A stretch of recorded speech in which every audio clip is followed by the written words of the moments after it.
Hello. Hello, guys. I think we're live now. Yes, I can hear myself. So let me just do the few audio checks as usual, and then we can see if things are working properly. First of all, let me make sure that I can pin the chat so it's always been updated and I can see your messages in live, well, in real time, I guess. And yeah, let's check it out. So again, let me turn my ring light on here so you can see my amazing, beautiful face a little bit more clear now. And yeah, I think we're good. One thing I've noticed is that the music is way too loud for me, so I'm gonna turn it down a little bit. But then for you guys, I'll turn it up. Yeah, there you go. Sounds good now. So how is everyone? I can see Susie tags. Welcome to the stream, dude. I hope you're doing good, dude. And I've not seen you in like maybe a week now, right? So I was actually down in Brighton, which is a city in the south of the UK, so quite far from where I am. For a work trip, we had a sales kickoff where we talked about the projects that are going to happen at work and what they're going to be planning on doing this year, and you know, it's sort of like a little glimpse of what we might work with this year. So it was also nice to see my co-workers and whatnot. But yeah, that's why I've not been streaming for a while now. Let me do the order checks this year. I actually forgot to do it. It was also nice to see my co-workers and whatnot. But yeah, that's why I've not been streaming for a... Okay, yeah, it all sounds very, very nice. And I hope that you guys can hear me as well. So let me know if it's not quite good. And yeah, let's try and get into this video, shall we? So what I'm thinking of doing today is to basically just download a few models. Thank you, Susie Tags. Thank you for confirming. So we're going to be downloading a few LLM models here, so large language models, and trying to kind of run them locally, right? Which shouldn't be that difficult. I mean, if you've ever done anything with AI, you probably know that there's this website called HuggingFace, and HuggingFace is where you can find all the open source LLMs, which means that you can run them in your local machine. And to make it even easier, they actually give you the code snippets here that you can run on your Python setup to just download the model and then put a little prompt into it and see what happens, right? So we're not actually doing any sort of theory today, because quite honestly, I'm not really good at machine learning to be able to give you guys a lesson just yet. I have studied it for many years at university. I've studied machine learning for a couple of years when I was in my undergraduate degree as well as my master's degree. But at that time, we mostly did things like, you know, classic machine learning, which was not really deep learning in any way. So I've had very limited experience or very limited exposure to you know, the new way of doing machine learning, which is through neural networks. So my hope is to basically learn a little bit of how, you know, just learn a little bit about how neural networks work, and you know, run a few of them in Python, and then maybe later on we can run them natively on the machine. Because yes, you can obviously run them with Python, with TensorFlow or whatever. But there are also particular machines that come with things called NPUs. I'm not sure if you guys have heard of them. So NPUs are kind of like CPUs dedicated to machine learning, right? So they allow you to run very big neural networks on your device. So basically that's what it is. So certain devices nowadays, they come with these NPUs, and they are basically just cheaper to run neural networks than, you know, running them on your GPU. Is, you know, I believe it kind of uses way less electricity, and it's just a piece of hardware that's meant for machine learning. But as I was saying, if you want to run it natively on these sort of devices, you're gonna have to learn some sort of like backend for it. So there's quite a few of them. So there's like Onyx Runtime, which allows you, it's a C++ library which allows you to run neural networks on Windows devices, and I believe it's a Microsoft thing. I've actually worked with this in the past, so I do know that it comes in Windows nowadays. As you can probably tell here, it's got binding for a few different languages, but one of them is C++. So if you're on an Intel device and you want to run sort of like LLMs locally, so Intel OpenVINO might be the choice for you, Intel OpenVINO here. This is a library by Intel, which allows you to run neural networks natively on your Intel devices. So it's worth noting that not all Intel hardware is actually compatible with this. There are a certain like subset of CPUs, I believe, that are actually compatible with OpenVINO, and the same thing for things like Qualcomm. There's SNPE, and I believe some of the other hardware makers actually do something similar, right? So eventually that's what we want to get into. We want to basically create some sort of framework to run neural networks locally, right? Maybe with C++. But today we're just going to be getting a taste of what we can do with Python, right? So that's what we're going to do. Now, the first thing we're going to do here is to have a way of setting up virtual environments. So why are they important in Python? Well, creating a virtual environment in Python is very important in the way that you're going to be kind of installing a lot of modules. If I'm honest, things like TensorFlow, I believe is going to be installed. You can see here Torch actually is the one that we're running, not TensorFlow. As the machine learning backend, there are transformers as well. So we don't want to pollute the system Python with all of these libraries here. That's why we're going to sort of create a dedicated environment just for running these tests that we're doing here. And one way of doing that is obviously to have Anaconda installed. So if you've not heard of Anaconda before, Anaconda is basically a framework. Well, I don't say framework in Python because it's a piece of software that allows you to separate Python installations into what I said before, environments. So that is a good way of creating environments, and my preferred way actually, because I've always worked with Anaconda and I just feel like it's a little bit more complete than the alternatives out there. So for example, there's something called virtualenv in Python, which is a library you can install for creating the same things, but it's all very manual, right? And Anaconda is a little bit more friendly when it comes to creating environments.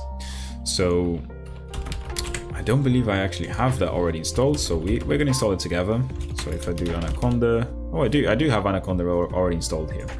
But if you don't have installed, what I would recommend is looking at Miniconda on Google and installing this. Miniconda is a lightweight version of Anaconda. So I'm not sure if anyone of you guys have actually worked with this before. Post in the chat if you have used Anaconda before. Let me know in the chat. But yeah, it's just a lighter way of Anaconda, and it doesn't come with some of the modules that the full installation comes with, basically. And you only sort of install what you actually want to use here. So yeah, if you've not used it before, install it. It's really good. And then we're going to be going over creating the environments right now, I guess. So once you install Anaconda or Miniconda, you're going to have this Anaconda command prompt, right here.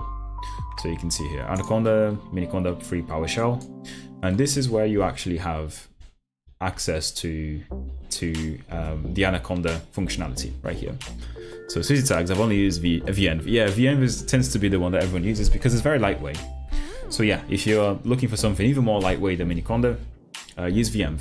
That's the other alternative here. So once you're into this Anaconda PowerShell here, and actually I don't actually have the Anaconda shell installed in my Windows terminal here, so you can see that on my drop down is not there, but that's something we can solve later. Yeah, but yeah, once you're inside the Anaconda prompt, you can do a conda, and you can see that a lot of things will appear here. So it's probably looking for the binary, and you can see that we have access to it, right? So the main command we're going to use here to create an environment is conda create. That's what we're going to do here. So I don't actually remember the command very well. It's been quite a while since I've used this actually, but we can probably do a conda create and then help, right? To tell us what it is. So I believe we're going to pass in a name to it or something. So conda create, where are we? So conda here, conda create there. So this creates a new conda environment. from a list of specified packages. To use newly created environment, use conda activate env name. This command requires either the -n or -p prefix option. So we do have to pass in a name to our environment. And I believe we have to pass in a Python version as well by default, right? So I don't know what actual version we're kind of using here. Oh, sorry, what kind of version the latest Python is. So let's see, I think it's like 3.12, right? Or 3.13 now. Let's see what we have on the download section. 3.12, yeah. Now the problem is we could install the latest version of Python, and that's probably, you know, very useful in terms of having the latest features. But I know for a fact that some of these models here, such as torch or transformers, might not be compatible with the latest Python. So what I'm actually going to do is I might install 3.11. Or we can try with 3.12 and see what happens anyway. So let's do that. So we're going to do a conda create -n, and let's call it LLMs. That's the name of our environment. So LLMs for the large language models that we're going to be running today. And then we're going to do a Python 3.12 here. That's how we pass in. And this is going to create that environment and install that version of Python for us here. Okay. So Susie Tags, how's it going, dude? Have you been doing much this weekend? What have you been up to, my man? Or girl? I don't actually know if you're a boy or a girl. But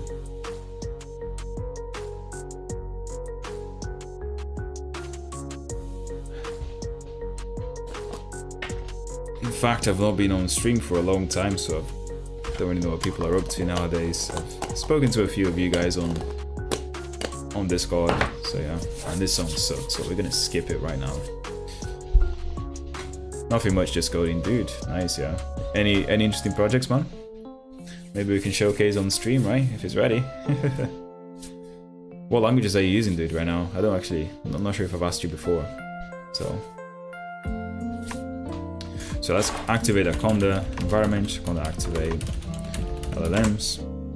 And you can see here that it has changed for me here. Okay, so LLMs.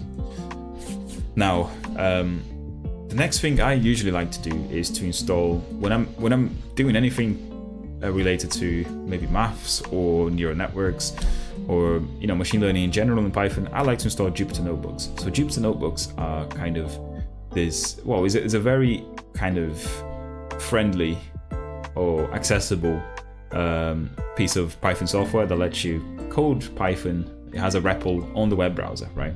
But not only that, you can also integrate things like matplotlib and, you know, Markdown, so you can sort of annotate your Python code with all those things, basically. Well, it's based on work, but yeah, use Golang, Python, everything. Sounds good, dude. Yeah, sounds like you have a lot of XP. So are you actually a developer, or are you just like learning programming right now? I feel like a lot of my viewers are either like older and have been working in the industry for a long time, or they're like students that are kind of like learning programming still. So it's good to know which one are you, basically. But yeah, so to install that, we're gonna do conda install, I think is Jupyter notebook or something like that. Let's look at what we can have here. And obviously, let's see if Python is actually installed. Python version should be 3.12 now. Yeah, 3.12.1. Install notebook conda. Both, because there's new stuff coming every day. Yeah, that's true. Yeah, that's a good way of thinking about it. I mean, I'm always learning as well, man. Like, I never stop learning anything. And a conda notebook. Ooh, right, yeah. Let's install this one. A web-based notebook environment for interactive computing.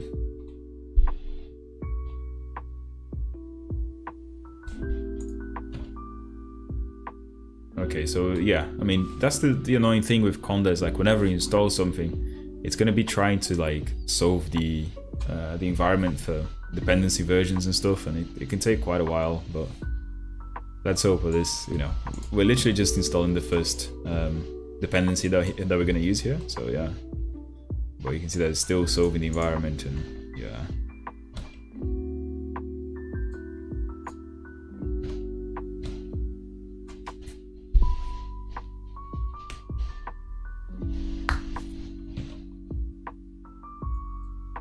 Now, obviously, the next thing that we're going to do as well is probably install all the dependencies that we need here. So, for example, Torch is one of them. Transformers is another one of them. So hopefully we can install all of these with Conda. Right? If not, we can fall back to pip, because you can still use pip here in the Anaconda environment, basically. But this is, yeah, this is taking a little bit of time here. I don't know what's going on, but... You know, maybe it may come down to, maybe we just have installed a Python version that's too new. Why not use Jupyter Notebook? Yeah, that's a good question, because this is Jupyter Notebook. I'm installing Jupyter Notebook right now.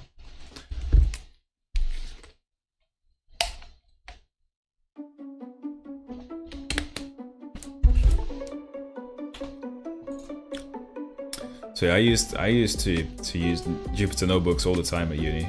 In fact, this is my whole undergrad right here, like doing Python in Jupyter Notebook for assignments. There you go, we're finally installing things. There, ooh, here we go. So Anaconda Notebook, Python version.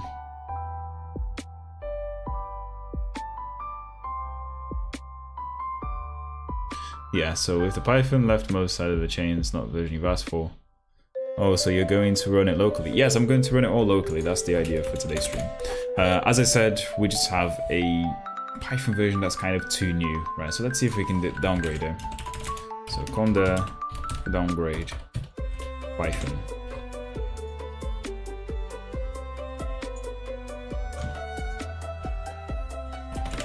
Let's see if I can downgrade my Python version and sort out these dependencies. Yeah, no, this is the only problem with the Conda repository, because you know all these dependencies are in the repository somewhere in the Anaconda organization, and I feel like the support for newer versions of Python, they take quite a long time sometimes. So for example, Python 3.12 has been available for a long time, but as you can tell, all these dependencies haven't really been compiled yet to for Python 3.12 basically, which is, you know, very annoying, but oh well. So basically, you know, Anaconda is just a glorified package manager. That's what I'm saying here. That's not very well maintained. Okay, so now after the Python version now, what do we have? 3.11. Good. So if we now do a Conda install Anaconda Notebook, let's see if we're going to be able to install it quite easily now.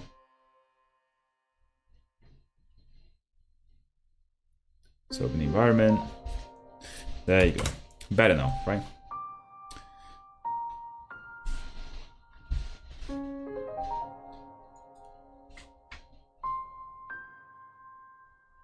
So what is this doing? This is installing a bunch of shit here. I do probably want something like NumPy and stuff as well, and matplotlib. I'm going to install Torch here to see whatever dependencies we need to install. Another thing I can really recommend to you guys, especially you, Susie, because you seem to be doing a lot of coding nowadays, is this, dude. Get a hand cream when you're coding, so your hand is not as dry as it would normally be.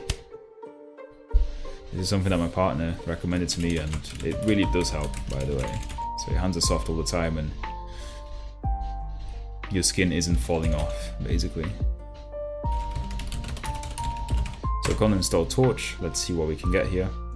And let's hope that this is the right version of Torch as well. I'm not sure what version of PyTorch we're gonna be running here. So in fact, I'm not even sure if Torch is the right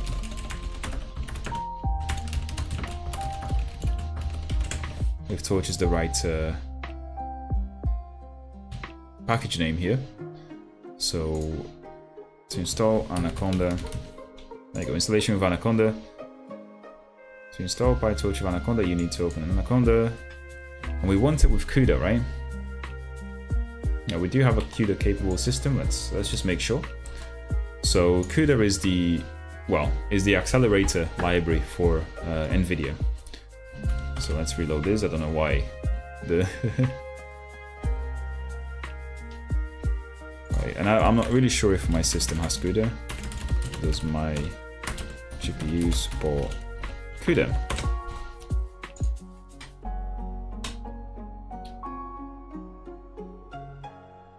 Well, I'm gonna assume it does. I've got an NVIDIA 2070 Max Q, so that's not too old. It's a little bit old, but you know, should be CUDA capable anyway.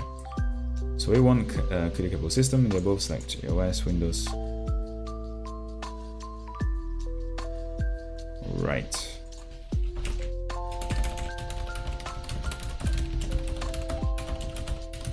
I want to install PyTorch with CUDA, right?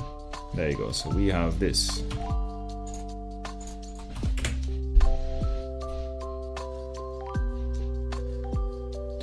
And then the other thing is transformers, right? Transformers is the other library that we also need. So we have HuggingFace transformers right here. Now,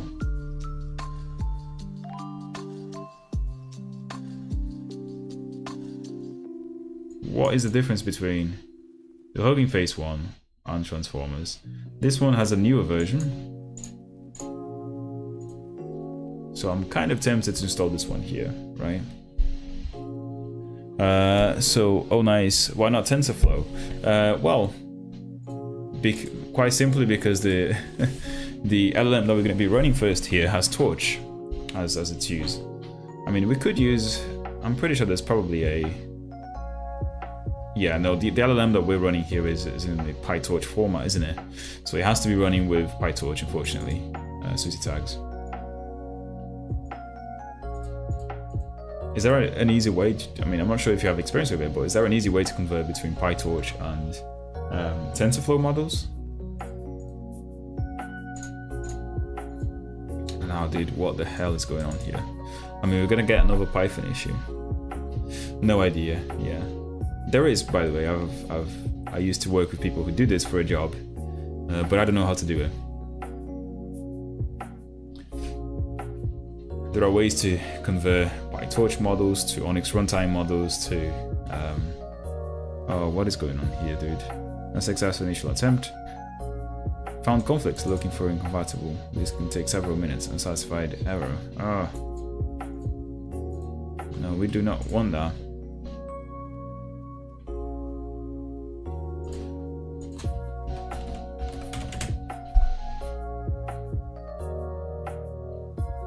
So let's see here. PyTorch.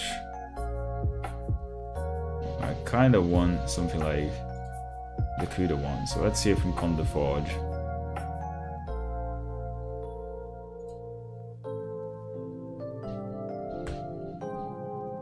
There you go, PyTorch CUDA here. And is this the one I was using before?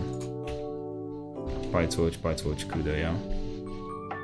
Does it say in the package details kind of what Python library we need? So files. No, it doesn't say the dependencies in this case. So PyTorch nightly, we have that. I mean, we can try this one now. 12.1, we got 12.1 here.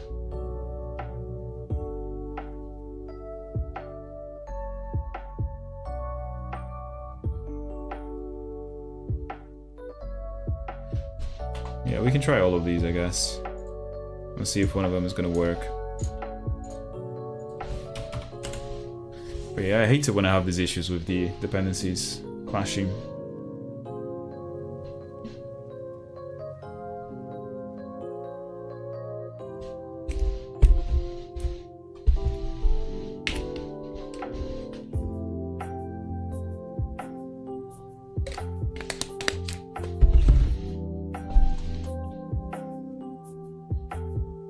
It would be nice if we said, you know, kind of what dependencies are clashing as well. Instead of just giving me an error and then saying unsatisfiable error, and then that's it. But yeah. Is there a Conda forge here? Cafe 2, the lightweight. Okay.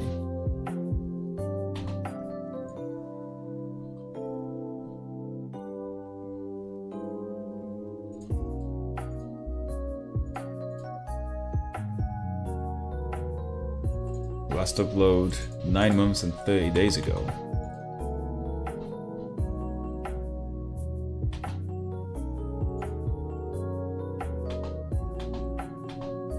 Okay.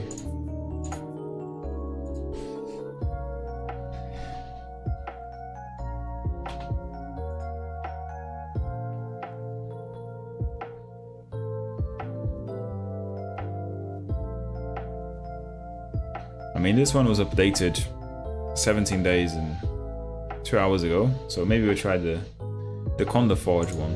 But the problem is, it's not CUDA enabled. That's the problem, though. I want it to be CUDA enabled because it's going to be faster to run, right?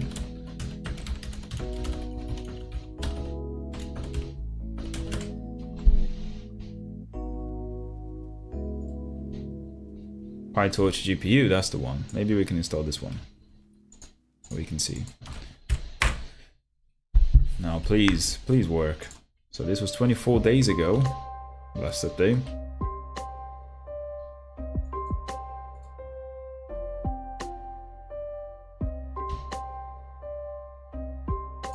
Now, is it gonna work?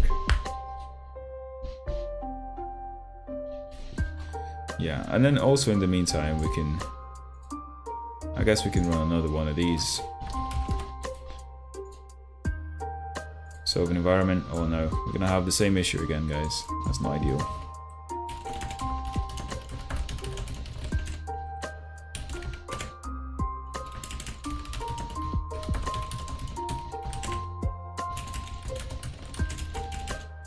Okay, so Jupyter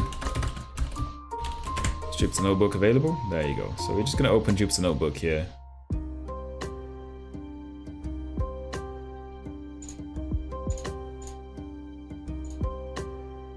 And really hope that we can run the Conda Forge PyTorch GPU here.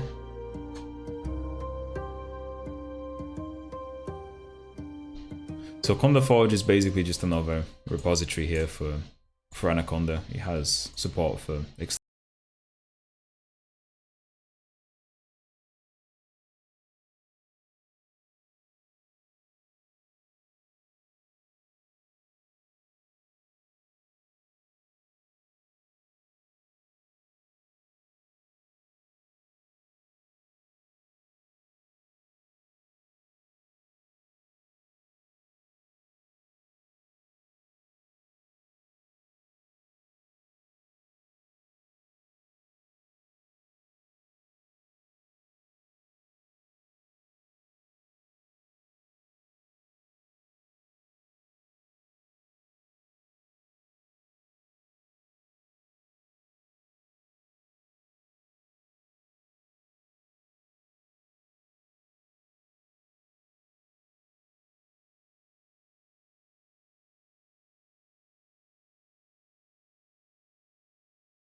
for the import sys and then do a dear sys. I want to get the version. Is it sys version or something?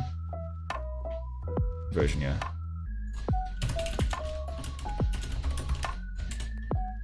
Okay, so it is the right Python. Just making sure they picked up the correct Python and not my system's Python. And we're gonna rename this to something like, you know, well, the first LLM that we're gonna be running is a stable AI, so a stable code, right? So a stable code is just an LLM that takes a prompt and gives you some code out of it, right? And it's trained on a very, you know, kind of cool set of languages. You can see here some of them, like Python, C++, JavaScript, Java, PHP, and Rust. And it's kind of efficiency is kind of similar to the other like LLMs in the same space. So if you compare it to Code Llama, but C++ is actually better than that. DeepSeeker code, you can see that it's got a kind of same percentage of kind of performance here. So yeah. Okay, so we did that, and now what we're gonna do is we're gonna run transformers, right? So Conda Forge transformers, we've got it here, and then let's run that again. And let's hope to God that, you know, transformers works just fine.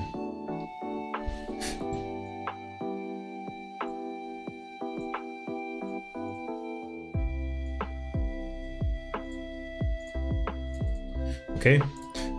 In the meantime, obviously, we're gonna come down here to this really nice and cool code snippet that we get given by HuggingFace, and we're just gonna copy and paste it here, and we're gonna analyze and see what this is actually doing. So first of all, obviously, as I said, it's importing some modules that are necessary to run this, such as the torch model for the PyTorch backend, and then the transformers modules here. So we've got the auto model for casual LM. I don't know what this is. And we also have an auto tokenizer. So tokenizer, usually in machine learning, it just means that you're transforming text into symbols, right? So you can kind of, or text into symbols, so you can input it into the neural network. That's usually what a tokenizer does.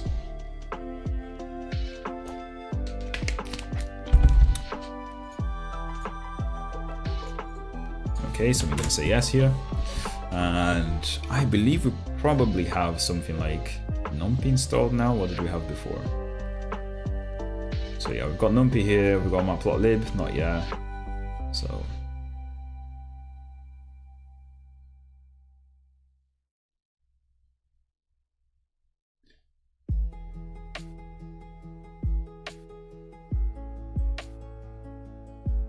preparing transactions and verifying stuff. So we're installing the last piece of the puzzle, which is the transformers library right now.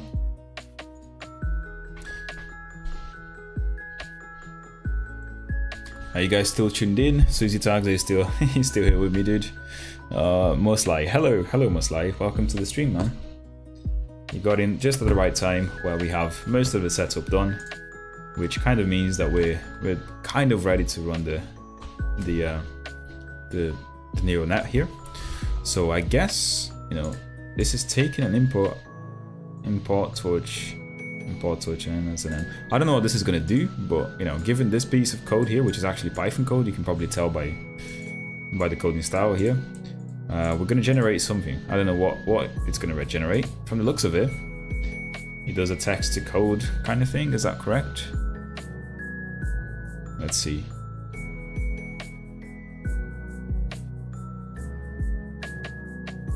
So it has a fill in the middle capability, supports long text. Okay.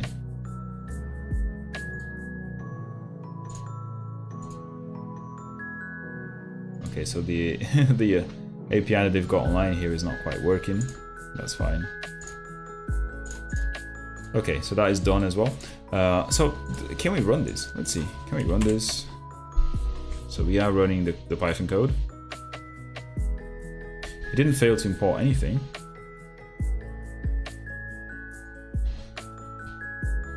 Okay, so what is the issue here?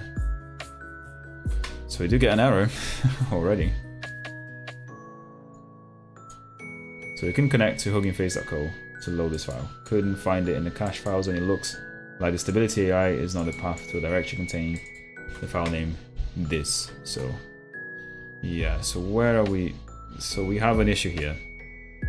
Let's try and run it again. Some DNS issues, right? I guess. Couldn't connect to HuggingFace core resolve. Yeah, let's see. I mean, it's just failing to connect to the website to download the model, right?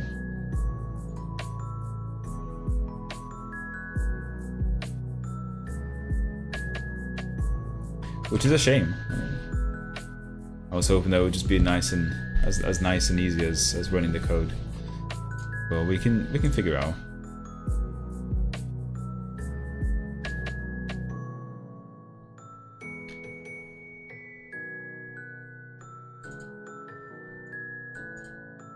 Okay, so we need all of this.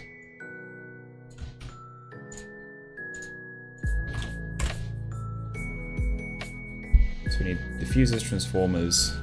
Bro, were you using ClangD with VS Code? I have a problem about it, and I wonder if you have it either. I do use ClangD, yeah. I mean, when I'm on Linux, dude. So what issue are you having with ClangD?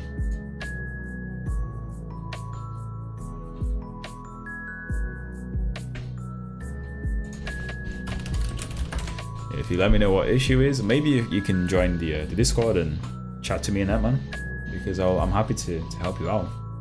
So do we have diffusers now? Do we have diffusers? Yeah, diffusers pip. Okay, good. So yeah, I mean, when I use require keywords, it goes crazy, but I can't compile it. Requires in C++. Like, what? I'm still confused. What's the requires keyword in C++? So ClangD is for C and C++, right? That's what you mean. Concepts, I mean. Ah, okay. When you use a concept keyword. Yeah, I mean, I'm gonna do a crazy guess here, and the problem is probably that your version of ClangD doesn't support the concept stuff. So you probably have not a new version of ClangD, but also I found that it doesn't really work very well with things like the modules import keywords and stuff like that, even when you have the right version, just because, you know, I guess whoever's programming the language server on the VS Code side hasn't got to do that work yet. So yeah, I mean, I could help you. I would probably say try and upgrade your ClangD version. So just install like ClangD 17 or something like that. I think 17 is the latest version of the Clang, the LLVM like framework. So try and install that version. But I'm not sure if it will fix it, dude, to be honest, because that also depends on development on the VS Code side. And as I said, you know, concepts and like C++23 things are just too new. But yeah. But the thing is, it should compile, right? I guess you're just not getting IntelliSense in some files. But yeah. It kind of sucks, I know. But anyway, so we have that. Let's try and restart the kernel. If we do a kernel restart here. Already tried it, nothing seems to work. Yeah, so it probably is the issue of, you know, just using concepts which is not quite supported by the ClangD language server on VS Code. So I know it sucks, dude, but it is what it is. I had the same issues with modules, and then they just randomly started working the other day. So it's just about waiting for the person to be able, or whoever the maintainer is, to be able to you know, upgrade those things. Now let's see if we get a nicer thing now. Another same error. Yeah, okay, so we couldn't connect to this. Couldn't find load. Yeah, that kind of sucks. So when the library that's supposed to download all of the models isn't connecting to the right thing.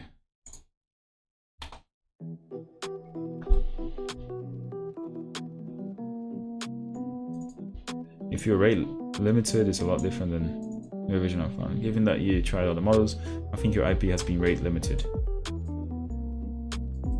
Yeah, so I kind of get the feeling that HuggingFace is rate limiting me. So what is rate limiting? So basically, services like this one, HuggingFace, they use something like Cloudflare or something similar to make sure that the connections coming into the web application are actually legit, right? So sometimes it happens that your IP gets kind of like blacklisted temporarily. So whenever I'm kind of trying to do a request to the server with Python, it's not going to let me do that because it thinks that I'm some sort of bot or something. So, and why do I think that that's happening to me? Because when I tried to access the website before, I was getting this. So I was getting this exact thing here. So you can see that I'm not able to join the website until, like, maybe after joining a few times, for like a couple of times. So HuggingFace is unfortunately very limiting me, which is kind of a shame. I mean, the only way to kind of solve this is just to try again and again, I guess, right? We're gonna get in one day.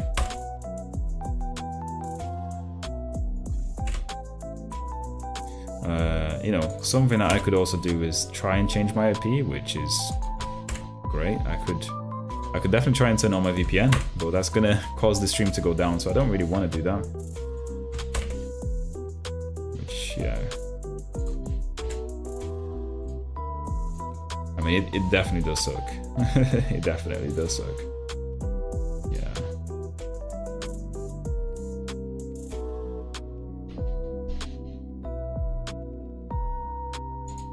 Let's see if someone has a way to overcome this.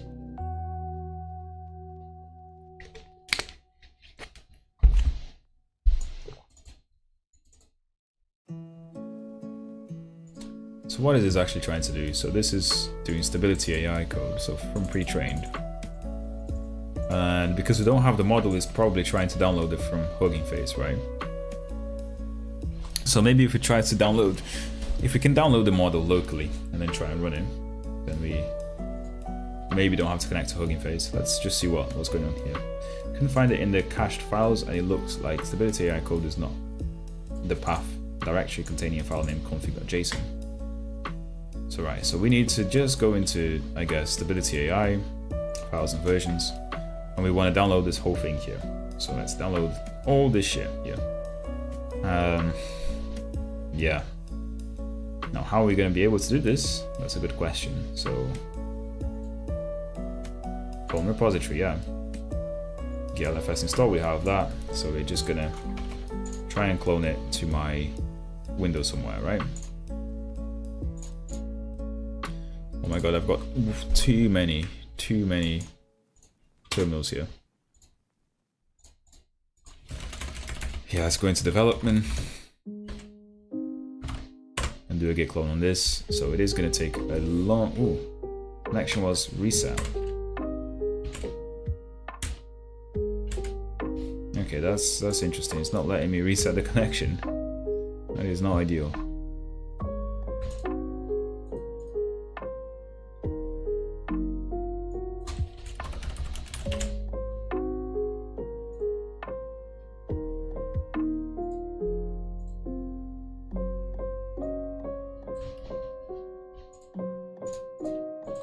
Okay, I see. Yeah, so basically HuggingFace is kind of resetting all the connections. Kind of really sucks.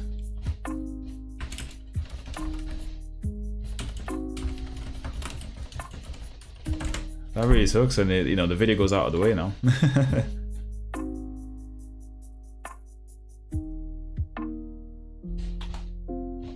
That really sucks.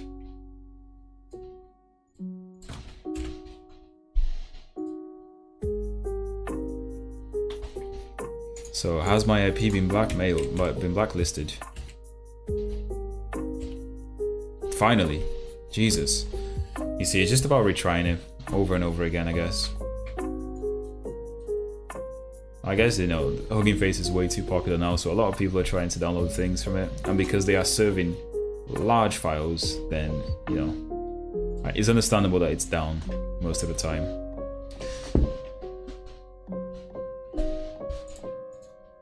I guess AI is just too popular.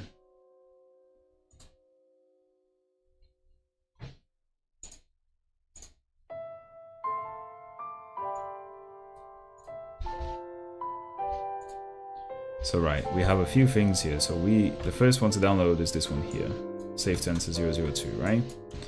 And it's taking a long time, I guess. Which I'm sure it's gonna fail anyway, because it seems like HuggingFace is a little bit flaky right now. So yeah.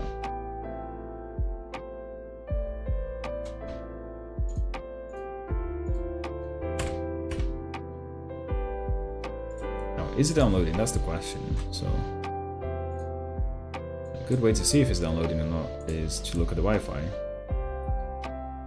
We're not really downloading anything from the looks of it.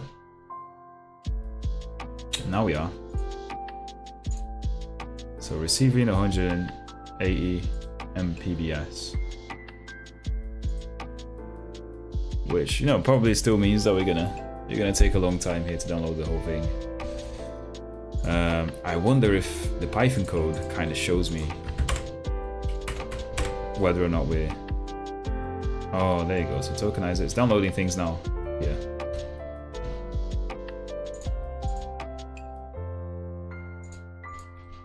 I'm gonna stop there and just let it download here. There you go. So we are downloading things here.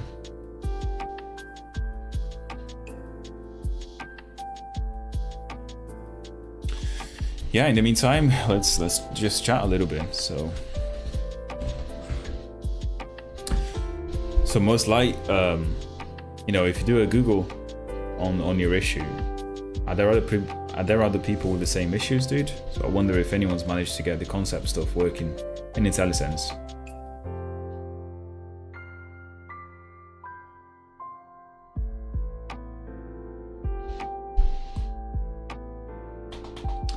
Right, cool.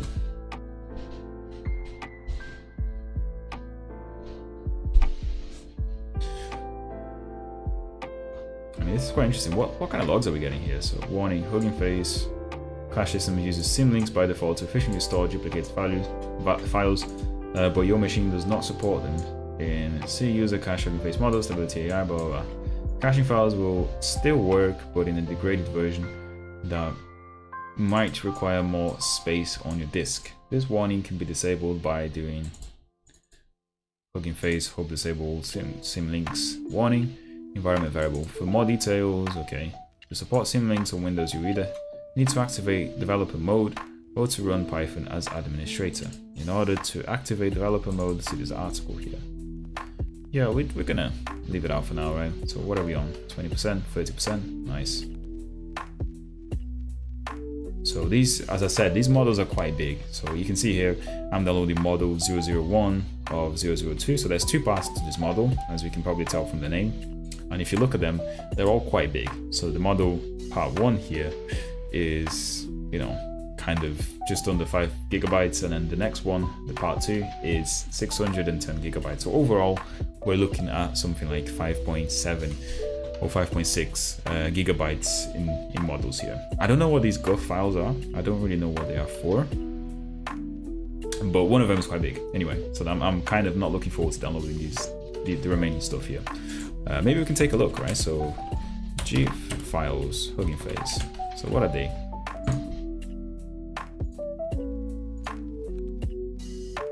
Okay, so we didn't get any kind of explanation.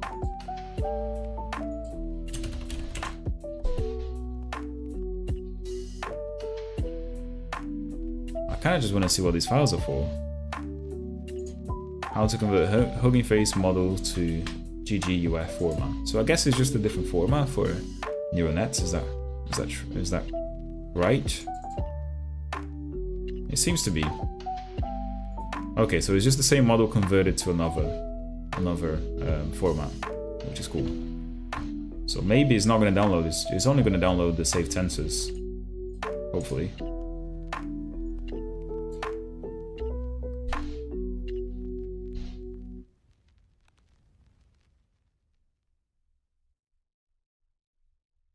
I'm gonna do that anyway. So I can kind of take a guess of what this is doing. It's probably looking into the config JSON.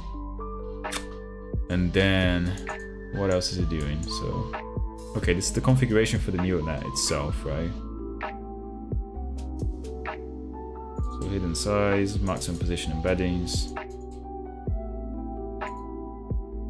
Okay, so this has a maximum text embeddings set to 16,384. So that number of tokens is the maximum number of tokens we can accept, which basically is correlated to the size of the text you can put into your network, I guess, right?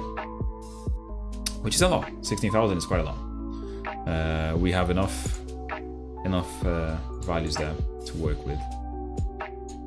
Okay, now it's good, but what are we doing now? So model CUDA. Okay, so yeah, I mean, we're kind of calling CUDA is not supported for 4-bit or 8-bit quantized models. Please use. Wait, what?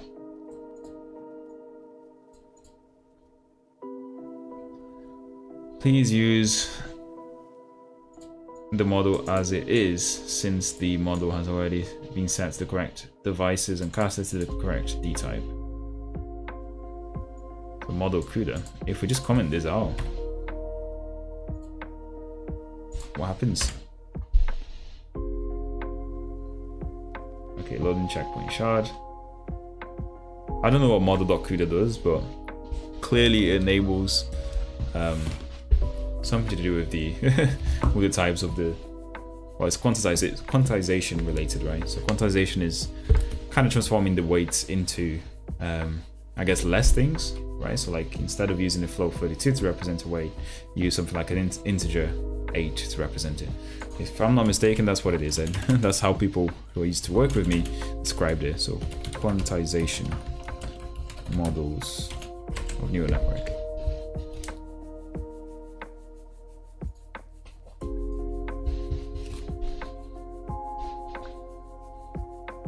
So okay, we are doing a lot of work here on the CPU, but not much work on the GPU, as you can probably tell.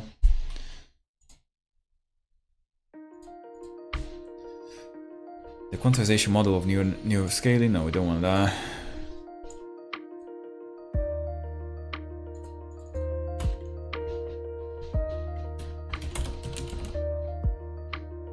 What's quantization for the neural network? In quantization, the goal is to reduce the precision of both parameters, as well as the intermediate activation maps, to low precision, with minimum impact on the generalization power accuracy of the model.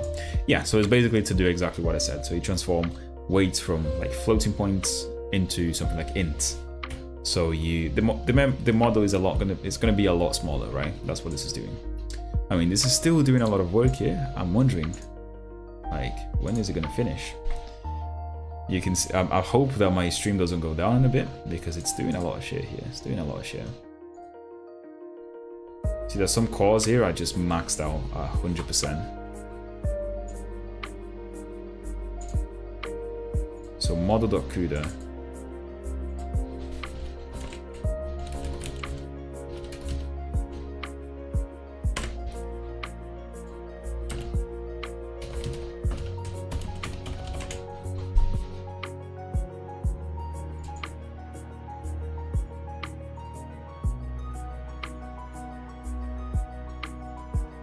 We'll take a look at that CUDA issue before, because it would be nice to run it on the GPU, right? That's what we kind of want.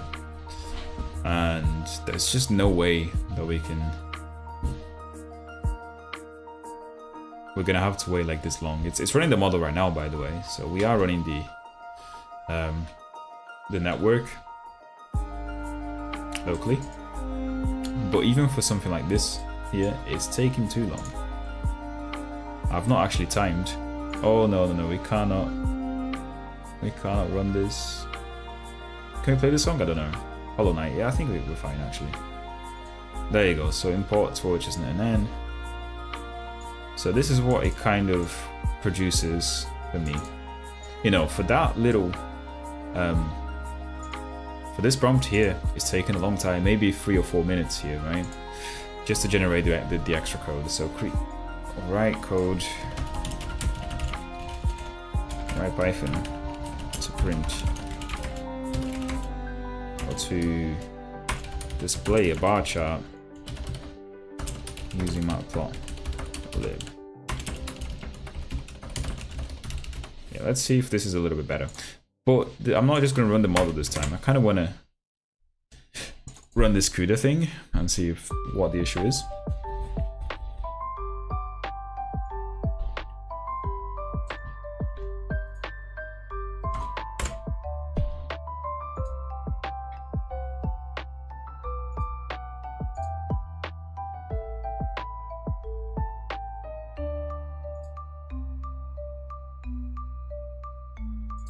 I mean, so calling CUDA is not supported for 4-bit or 8-bit quantized models.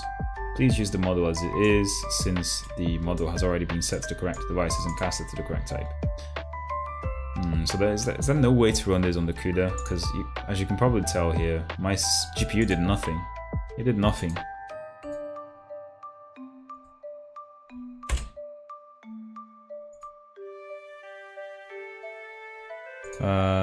Okay, so we cannot play the song. This is something that's gonna get us a copyright strike.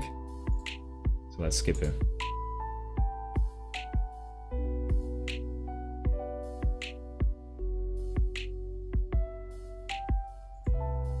Right, so is there a way to run this on CUDA? I mean, torch D-type auto.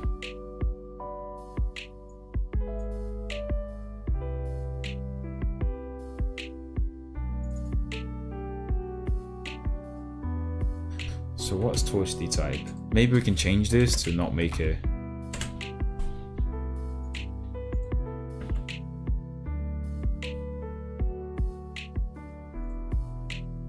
Let's try FP16 and see if it works.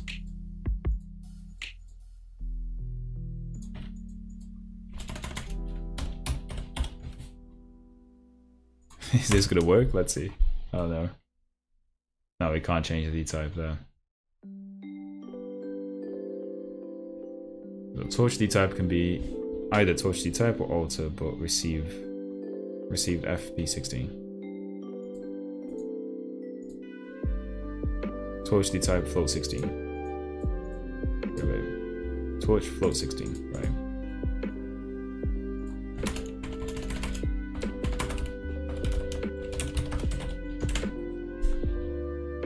Okay, that seems to work. And now it's not gonna run the quant. I don't know if it just works like this, to be honest. Yeah, calling CUDA is not supported for. Yeah, we still have the same issue. Let's just do auto again.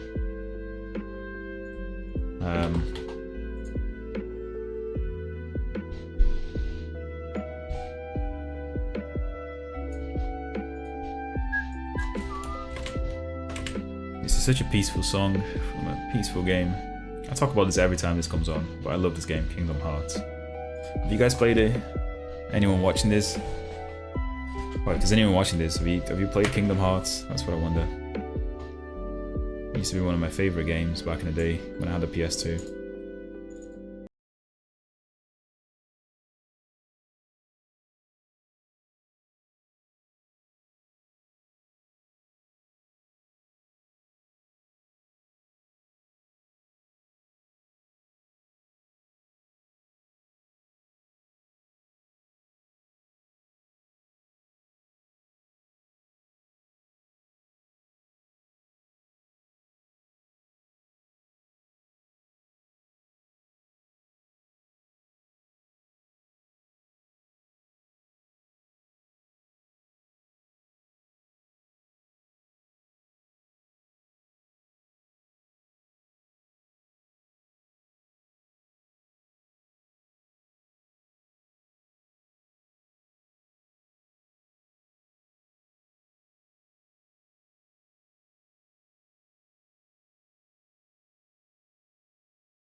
So let's remove the current PyTorch, implement the PyTorch library, and then see if we can simply just install this.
Yeah, this is also gonna get us copyright strikes. There you go.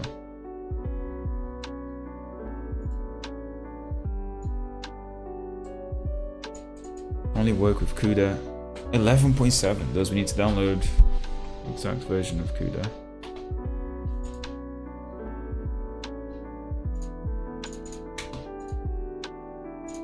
Okay, yeah. Let's stop the other download because we don't really care about it.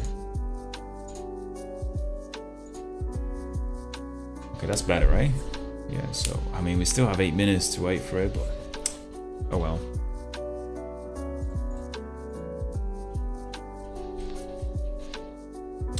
Yeah, so that's fine.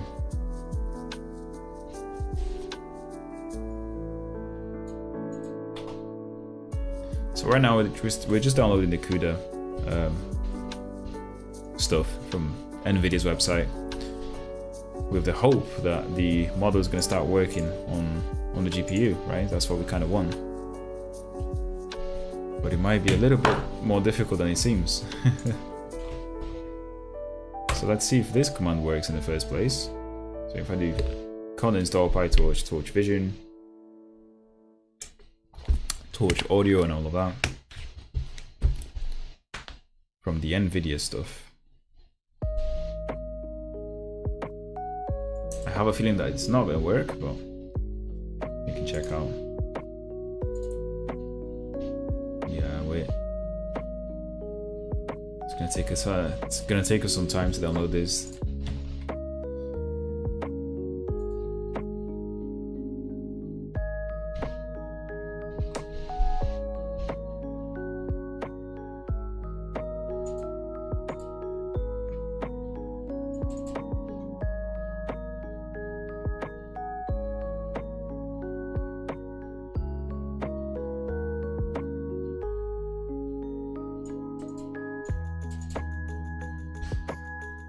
Okay, I mean, I don't see anything super difficult here in terms of installing it.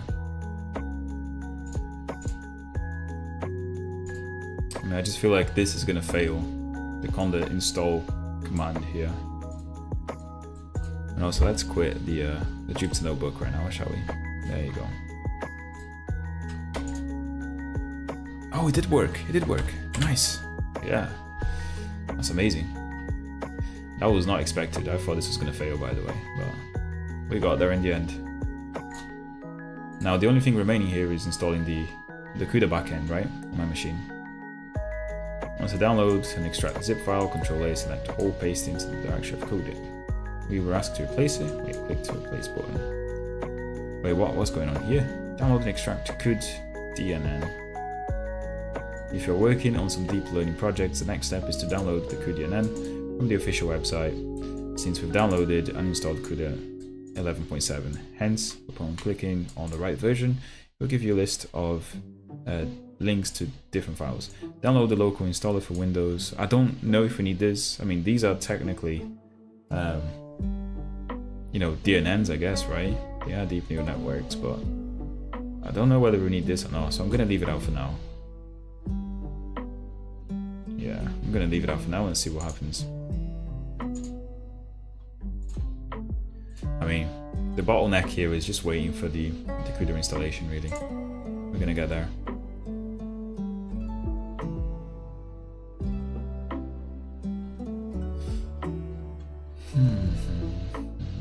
One of the things that I really like with, I guess, Python, right? I've been doing Python for a long time, by the way. I'm not sure if there's anyone watching this, but here's a little story for you. So I did Python from my first year of university to my 4th year of university.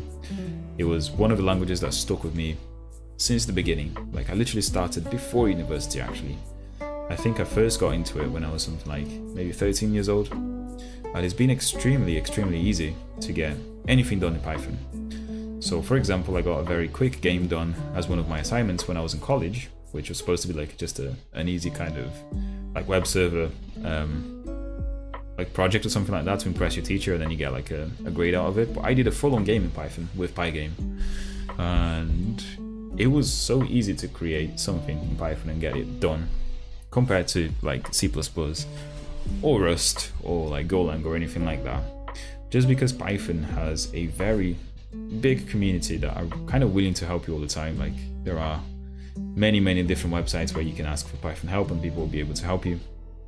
But also, Python has always had pip, which is, perhaps not the greatest package manager, but it does the job, right? So whenever you want to install a library, whenever you want to use a third-party package, then you just have to call pip and it installs it. And if you go for something a little bit fancier, like Conda, you can also deal with environments and stuff like that. So it makes it very easy for you to develop software in Python no matter what.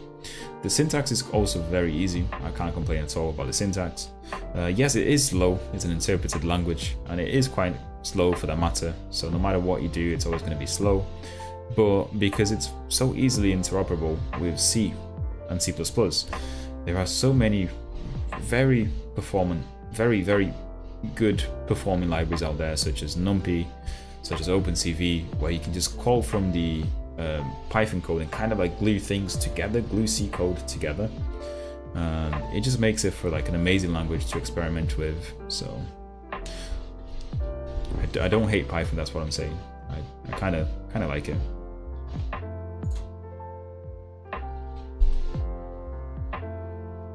So print torch cuda.is available. So let's see if that cuda.is available is available, right? So let's do a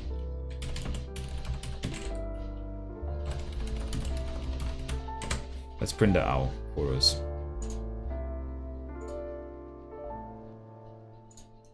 So we have that one. I'm going to close these two.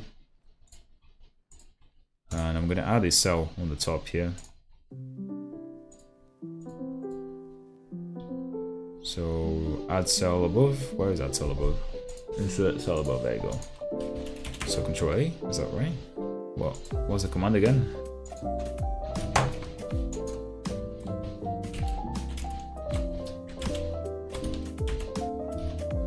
Yeah, no, does not work. But anyway, import touch, and then print, or what is it? The torch. What is in torch? Let's see.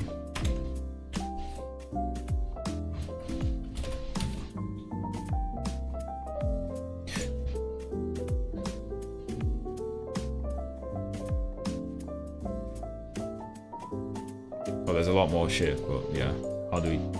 How do we get this stuff again? So torch.cuda is available. So CUDA is not available right now for us. Okay. So maybe once we install it, it will be available, right? That's what I'm hoping here.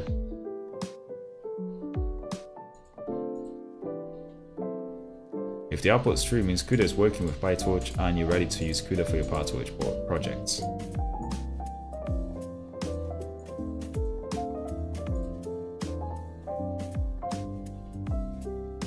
Okay. So we've downloaded it now. Now let's install CUDA.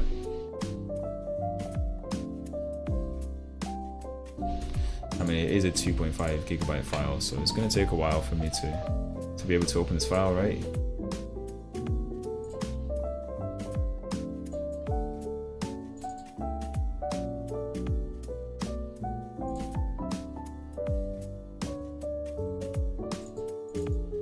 Still opening it. It needs admin permissions, that's why. But I guess Windows is just checking the whole executable file, right? It's taking a long time. Look at this, and it's unresponsive now, so finally. Okay, let's install it.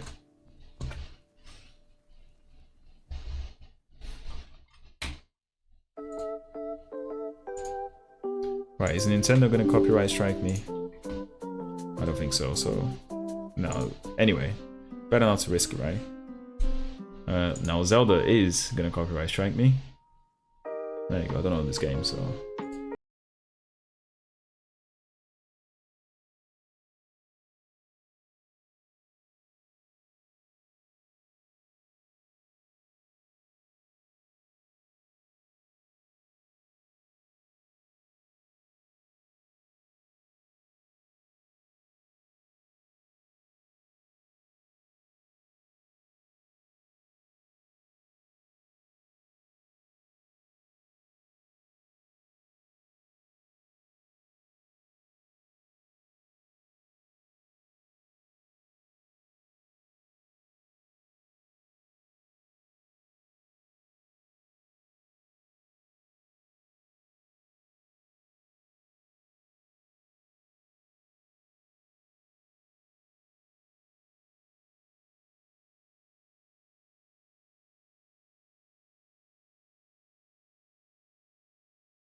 12 cores is just not enough anymore in today's day and age.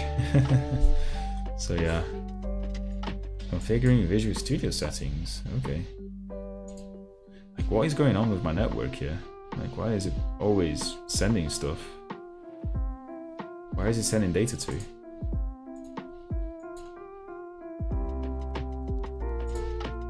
You know, one of the things I'm not enjoying is the time taken to install all the software I need, especially Conda. Conda is taking a long time here. But, you know, also with Anaconda, it was taking a long time for us to download all the dependencies and whatnot.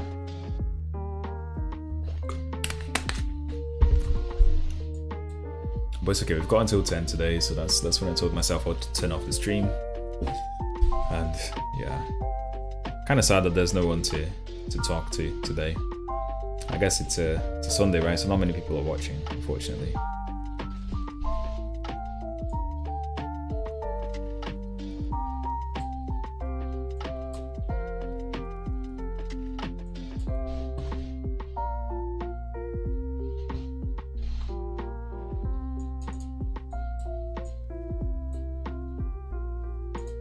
Dude, what the hell? Insight systems. Installation is in progress. Like, what is all this shit that it's installing? Come on.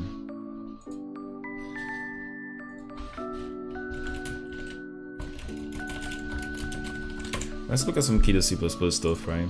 I mean, it'll be maybe interesting to do it in the future as well. So CUDA graphs now supports conditional graph models. The benefits of using CUDA GPUs. The graphic processing unit provides much higher instruction throughput to memory bandwidth than the CPU within a smaller price and power envelope. Many applications leverage these higher capabilities to run faster on the GPU than on the CPU. Other computing devices like FPGAs are also very energy efficient, but offer much less programming flexibility than GPUs. Yes, they do. How are we doing on this? Oh, installation is nearly there. There's difference in capabilities between the GPU and the CPU exists because they are designed with different goals in mind. While the CPU is designed to excel at executing a sequence of operations called a thread as fast as possible and can execute a few tens of these threads in parallel, the GPU is designed to excel at executing thousands of them in parallel, amortizing this lower single thread performance to achieve greater throughput. Yes. So the GPU is basically designed to run a lot of, well, initially it was designed to run a lot of graphical intensive applications, right? Where you need a lot of like dumb calculations to, you know, rasterize a pixel. On the CPU, it's a little bit more complex than that, but it has less threads, right? So okay, we finished here. Now I wonder, we've got CUDA here. Can we restart the kernel?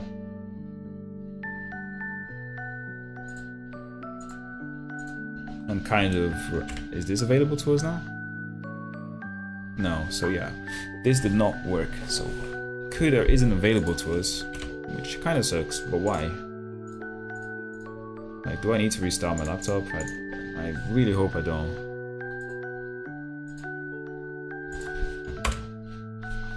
Let's try and run the model again and see if for some reason it's gonna work. We're gonna get the same exact set error as we did before. Yeah. Calling CUDA is not supported for 4-bit or 8-bit quantized models. Please use the models as it is. Well, that kind of sucks, isn't it? That kind of sucks. So if we just comment this out and run the model, I mean, we're gonna see the CPU spike now, but the GPU isn't gonna do much. That's the problem. I was hoping to spike the GPU here so we can do things a lot faster. Well, it kind of sucks.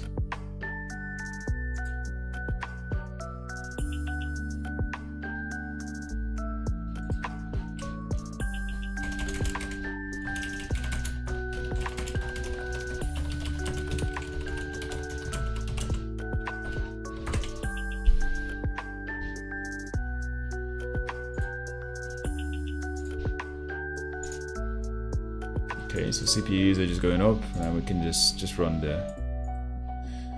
I'm just trying to see how good this actually is at generating some Python code, that's all. And I was hoping to do it kind of a lot faster than it is here.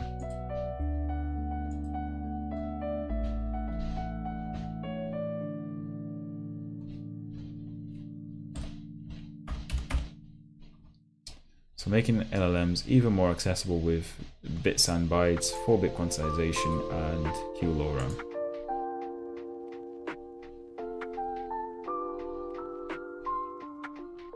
Where's CUDA mentioned in here? CUDA mentioned? Including CUDA kernels for 4-bit training. Okay.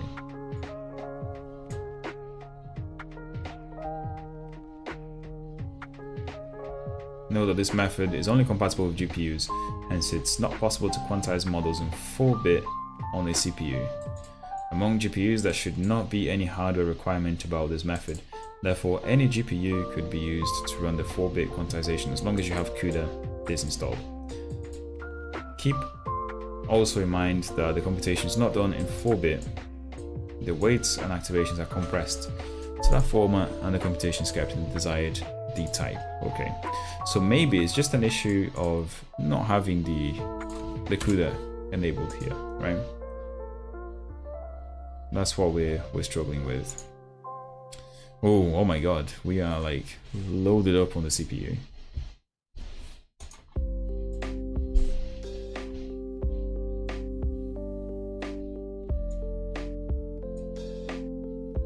At the time of writing, so a lot of these models have like 4-bit quantized versions of them, right? In May 2024. Sorry, May 2023. I guess this list now includes also the model that we're using, so stability code, which, yeah.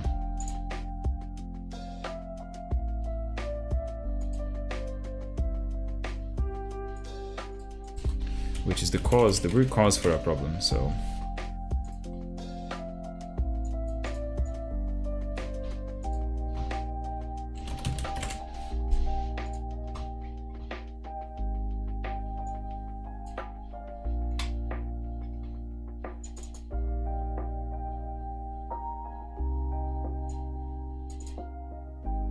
So how to check if your GPU graphics card supports particular CUDA version.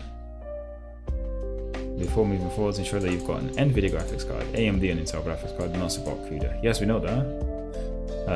NVIDIA doesn't do a great job of providing CUDA compatibility information in a single location. The best resource is probably the CUDA Wikipedia page. So 11.7, this is the one. So we have an RTX. Oh right. I don't know what it means here, but so we have a GeForce 2060, I believe it is, Max Q, or 2070. They're both in here, right? So Turing. So compute capability version.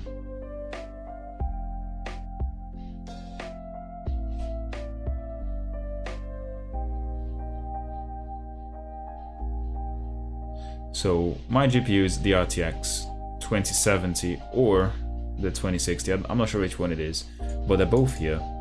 And 7.5 is the one that we want. So 11 here.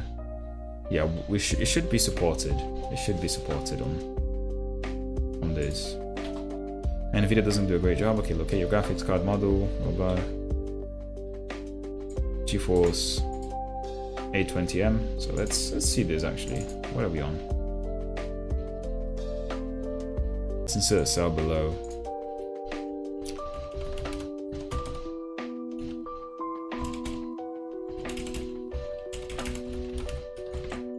What is inside tokens?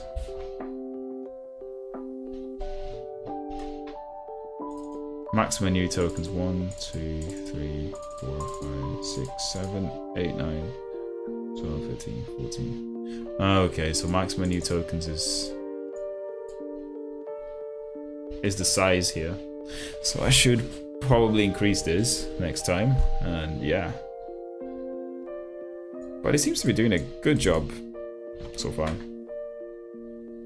There you go, RTX 2070 with Max Q design. So that's the one. And again, let's take a look here. Max Q is not there, so 2070. With the GeForce RTX.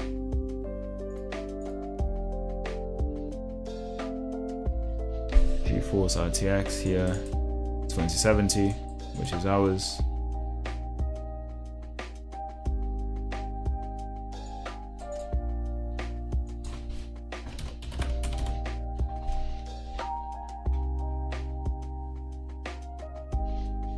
Is it GeForce RTX? Yeah. Wait, what? I don't understand this. 2080 Ti. Alright, anyway. I do think it's compatible anyway.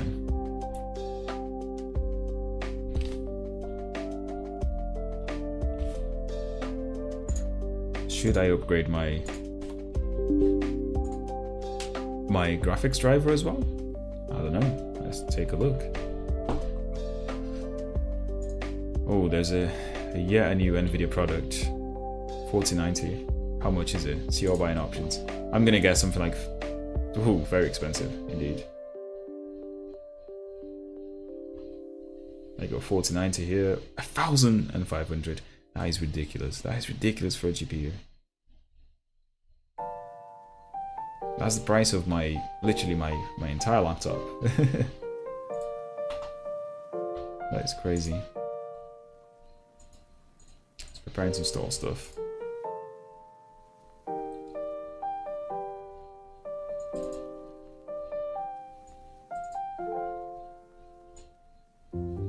Torch zeros.cuda.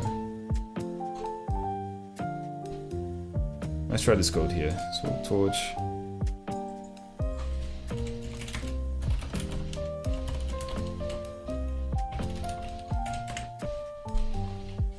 Torch not compiled with CUDA enabled. That's probably why.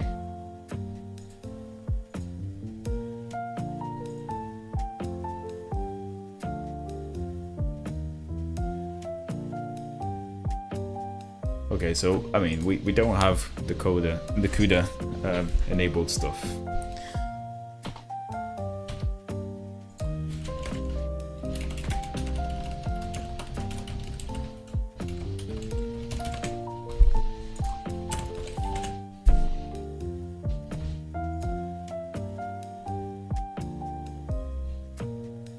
CUDA 11.7. There you go.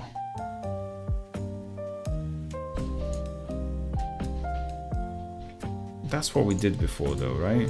If we just remove that, if we just get rid of all this stuff from Jupyter Notebook and we look at the PyTorch 2.0.1, Torch Vision, PyTorch CUDA, which is 11.7.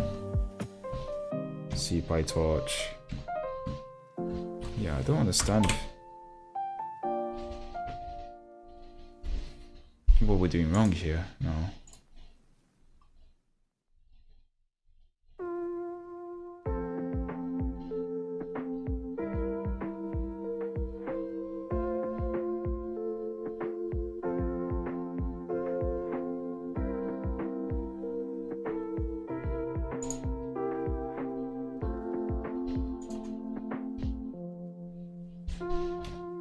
Actually, yeah, there was a newer version here, so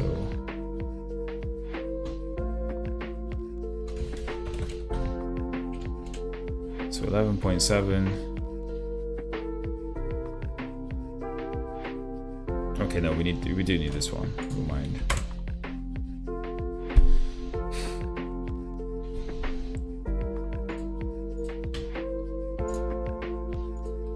Okay, my screen's gonna flash in a second, guys, don't worry. It's just because I'm installing a new graphics driver. And I haven't done that in a while, so it's definitely gonna flash.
Come on, Anaconda, just please hurry up. I'm having issues now running CUDA. Oh, sorry, running PyTorch with CUDA enabled, right? We know we can run the model. I mean, we know we can run the model easy. But I'm trying to set up the... Oh, there you go, finally. There you go. So we're doing a downgrade in most cases. CUDA GPU, PyTorch. Hello. I think, yeah, sorry about that. I just had a quick issue with the new graphics driver being installed. As you can probably tell, I went offline for a bit, but we're back now.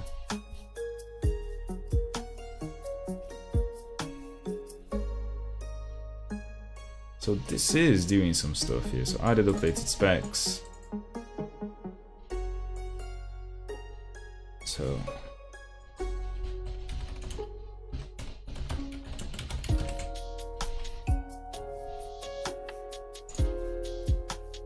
and the thing is, am I actually live? Can you guys hear me?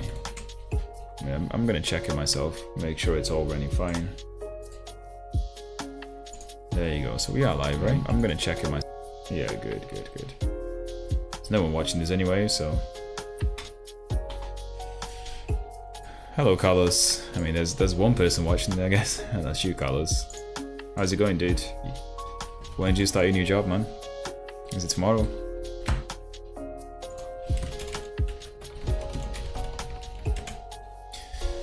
Just got up. Oh shit, yeah. What time is it in Belize?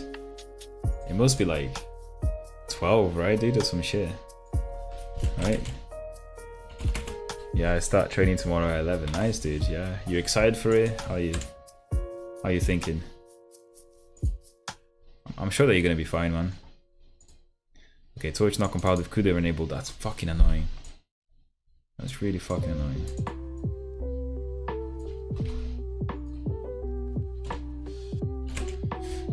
It's 3:30 PM. You just got up, dude, at 3:30. Come on. You can do better than that.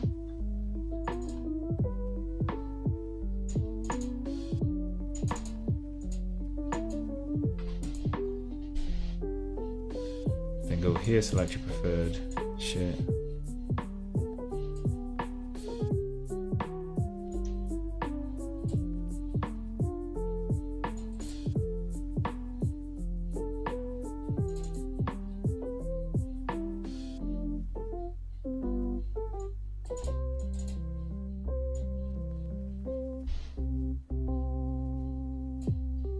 Okay, can't wait to start. Tired of not working. I've been hungover all morning. Fair enough, dude. Yeah, it was a big celebration, right? Had to celebrate a new job for sure. Glad you managed to do that. But yeah, now it's time to work hard again, right? So, if you don't mind me asking, were you out of work for a long time, or were you just working somewhere else and you decided to get a new job, basically?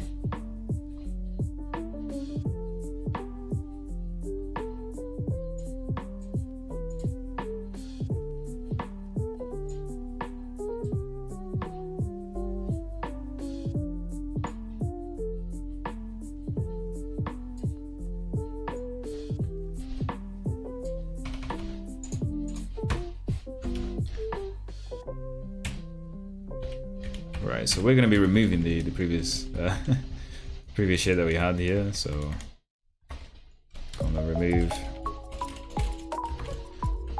and I'm going to install it from a different source and see if it works, because the NVIDIA repository doesn't seem to be giving me much here, unfortunately.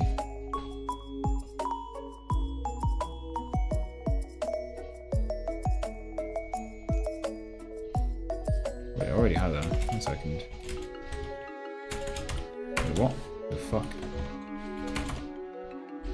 So CUDA toolkit may be the thing that I actually forgot to install. Let's see.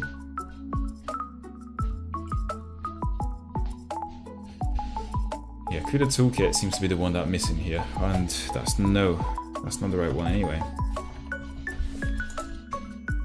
Yeah, so we want to do 11.7, right?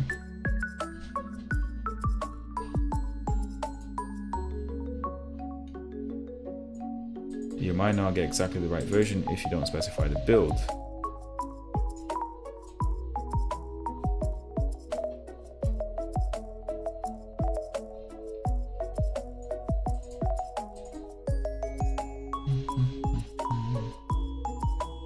I quit my job back in January. I got tired of working there, so been 2 months without work. Yeah, sounds good, dude.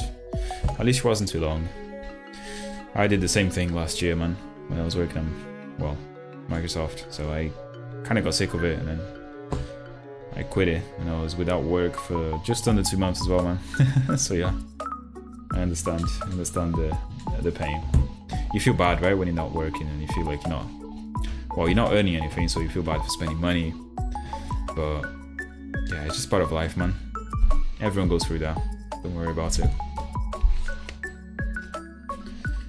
It's strange when people don't go through that every now and then, so. You know, you always either get bored of working somewhere, or you get burnt out, or, you know, you just find a better job somewhere else and you want to take a break before. That's absolutely fine as well.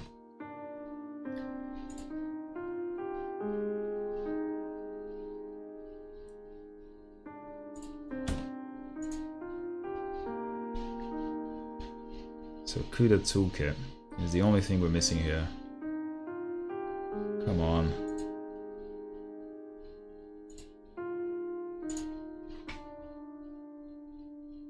The thing is, I've installed PyTorch with CUDA already.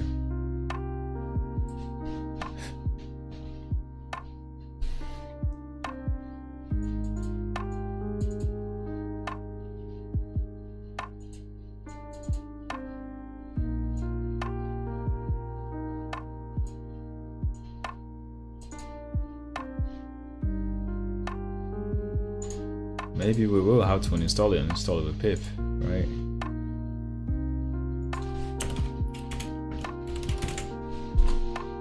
I kind of have a feeling that it's just Anaconda down that's kind of messing up this for me. But yeah.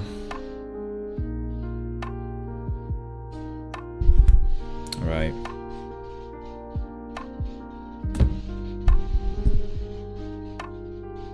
I see the audio. It's kind of like not going quiet for some reason. I think it might be the fan. Yeah, the fan of my computer is kind of making the microphone pick it up.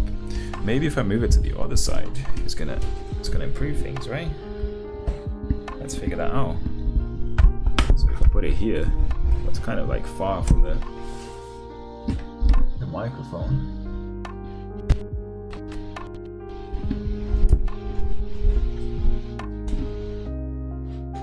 It's not necessarily in front of it, that one is right in front of me. Maybe we'll improve things, maybe it won't, let me know. My god, come on, CUDA toolkit. 900 megabytes, you see. 900 megabytes. It's a long thing, yeah. No, that's not improving things, so I'm gonna move it back to where it was. We were doing fine in here. I don't know why I decided to move things, but yeah.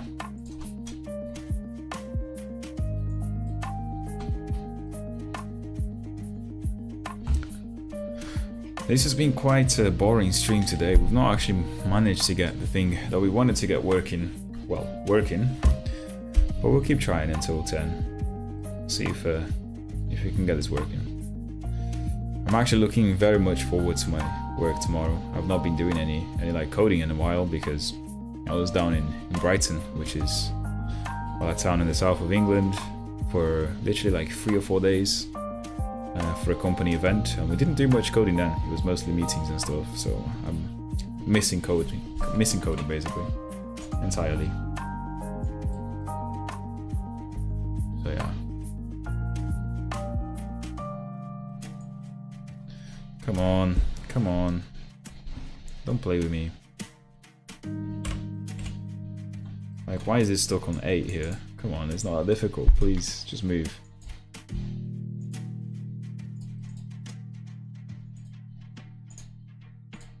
Oh, is it really really gonna like get stuck on the download on 100%. Let's just hope he's actually doing something, right? Let's take a look.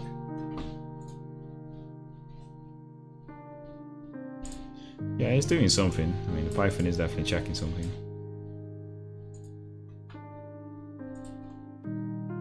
Come on, wait, hate when that happens, yeah. Did you do see Python as well, Carlos? Have you done any Python before? Maybe with Conda or virtual env or something? Because yeah, man, it's a pain. It's a huge pain. I'm not gonna lie.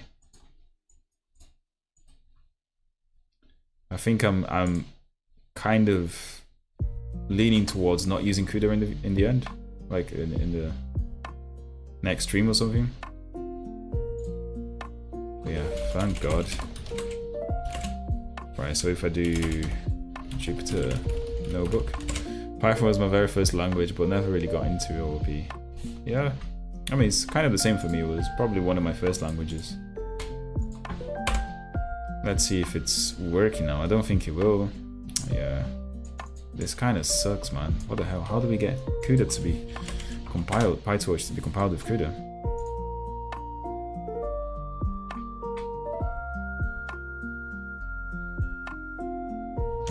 Let's just uninstall all of it, right? Shall we? We'll uninstall all of it and then install it again, I guess. So that's the first one we have to uninstall.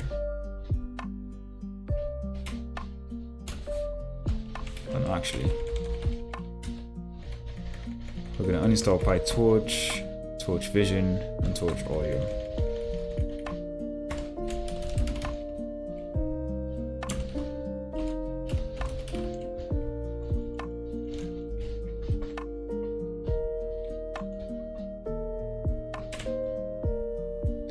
Let's uninstall all of these. At the time, I couldn't understand the classes and self. I do now, but yeah, I love Go. Yeah, I mean, me too, to be honest. Like, I would know how to use those things, you know, but I wouldn't really understand what they do. So yeah, it's a little bit more difficult. It's fine though. When you're a child, you can't. Well, when you're younger and you're just getting into it, you don't really understand things very well. So you know, that knowledge often comes in with the practice, right? Like, I still don't understand a lot of shit in Rust, to be honest, and I've been doing it for like maybe two months, maybe like 8 months, and you know, but when you compare with the things I didn't understand at the start of my journey with Rust, that list has definitely increased in size. Like, so I was using things I don't understand even before I understand them, by the way. It's just normal, right? Now let's see if we can install it with pip and it kind of works, right? So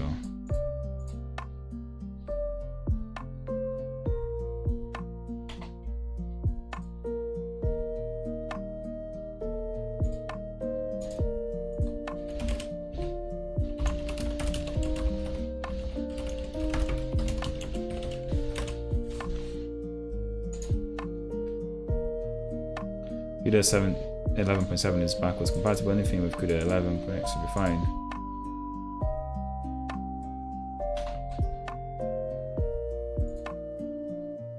Let's see, pip installation.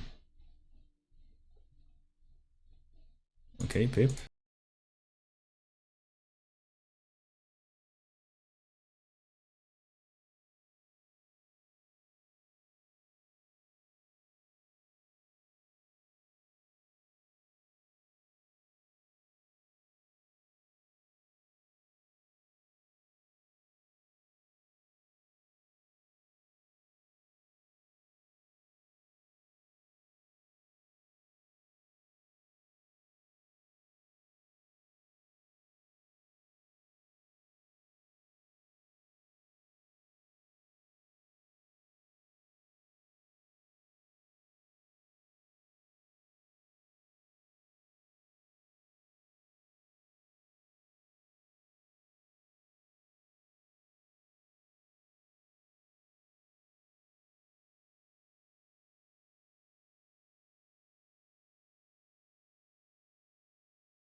to to run our little experiment again. So basically, Carlos, what we're doing here is like we've got a coding kind of LLM here. So you put in text, you say write me some Python code, and you write you Python code. However, the model takes too long to run on the CPU, right? So what I'm trying to do now is to run it on CUDA.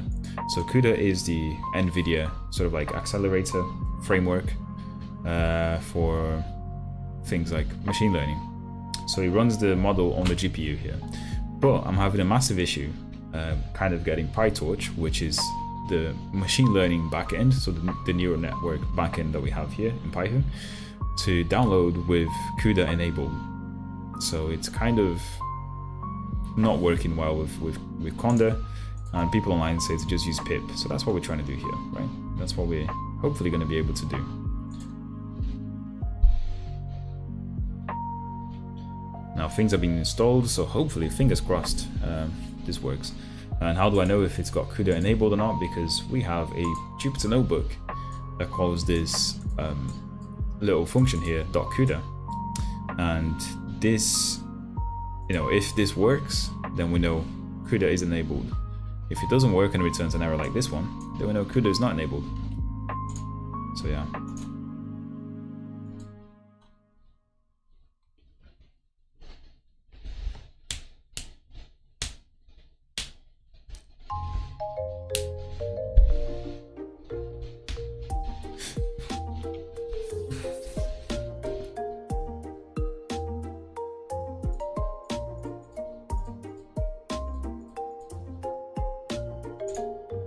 Okay, so we are good to go. So Jupyter notebook. I've never really looked into any machine learning related videos. Always thought it might be too hard for me. Well, it depends on what you want to do, man. If you want to do the technical stuff, yeah, it's difficult. I struggle to do the technical stuff. But if you just want to use like an LLM like this from HuggingFace, just go on huggingface.com or huggingface.co. Download like one of the models here, so the open source model stable code 3B, for example, for coding stuff, and then just try and run it and see if, you know, it's not that difficult to actually run it. So now, is this gonna work? Yes, so this worked, right? Which means this is probably gonna work as well. So if we do this, right, let's see. So the only problem here is that .CUDA wasn't working before. And basically, if we see the GPU spike here, it works. So I can see it spiking already. Oh my god, that was so much quicker than before, dude. You have no idea. You have no idea. So like, this is the output from the model, basically. What if I do something like 200 here? The special tokens have been aided loading checkpoint shards.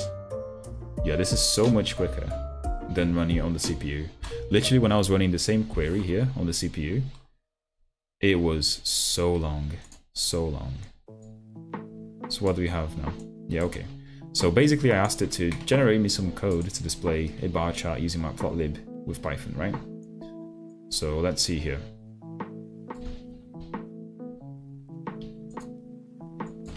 So if I write that, does it work? So matplotlib, pyplot, yeah, okay, so we can install that, not a problem.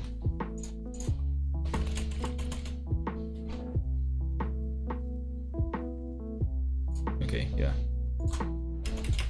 Conda install matplotlib.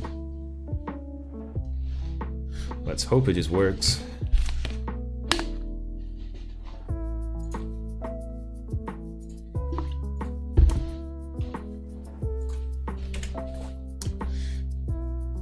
I want to see if this code actually works, right?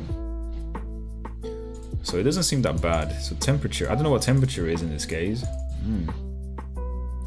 Do sample equals true. Yeah, interesting.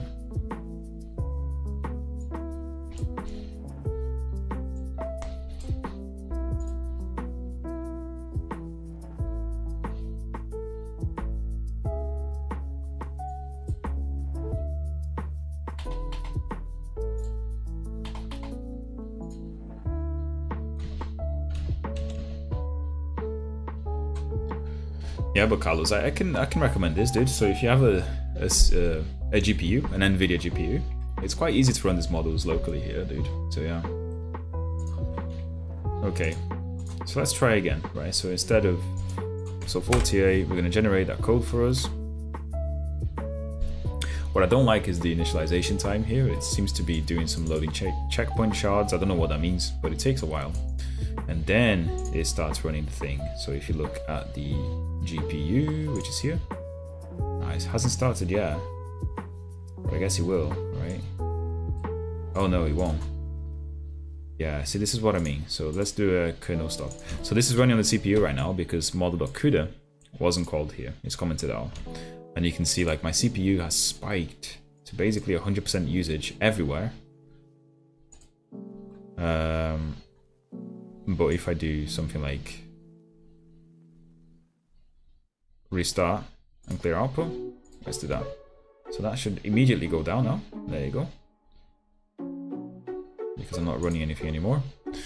Unfortunately, I'm running AMD. It works well for what I'm doing right now, but it still adds. Yeah, I mean, there's got to be something on AMD, right, that you can run to kind of accelerate these models. Yeah, let's remove that. So we still have Torch working, right? And if we run the model now, it's going to do those checks, but then I expect to see my GPU load here absolutely go up. There you go, like it is now.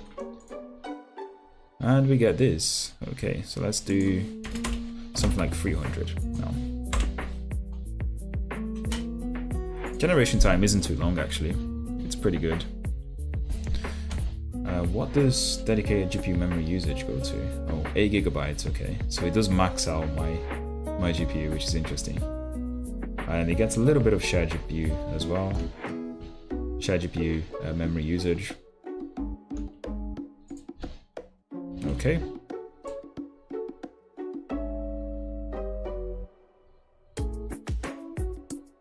Okay, so look, we have a lot of, he actually gave us the inputs as well. So if we do this, put that there, and then in 3, load the data, bar chart. I guess it's waiting for us to do some sort of like bar chart. Load the data. Okay, so there's quite a few different ones. Quite a few different ones actually. So it seems to fill all of my requested text size here with the possible shit.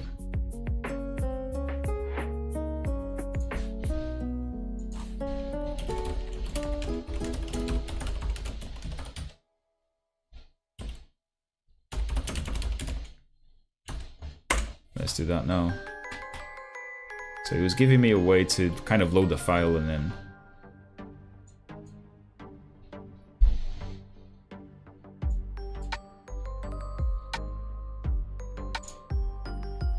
okay.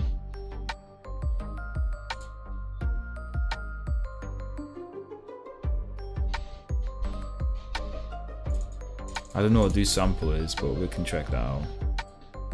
It's alright, this is one way.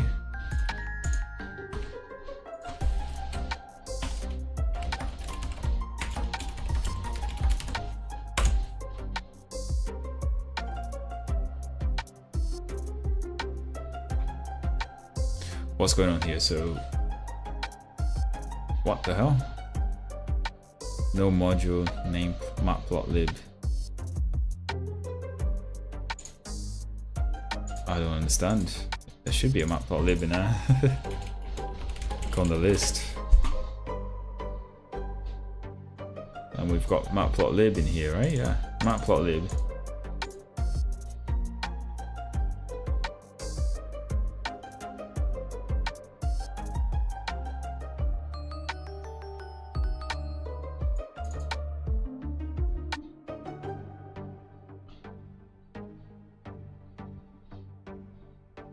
What the hell?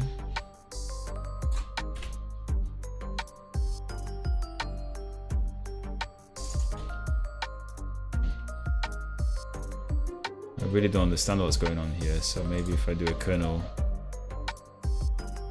let's just shut down the kernel and then start it again, shall we? I think it's because we installed it after. Maybe it didn't load the entire, all the modules, I don't know, just a guess here. Oh, no module named matplotlib. Ah.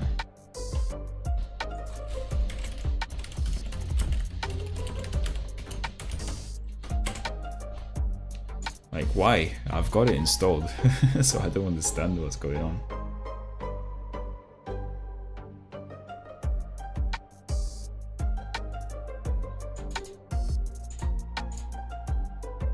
Oh wait, yeah, I'm an idiot. That's why. That is why. I installed it in the wrong thing, so.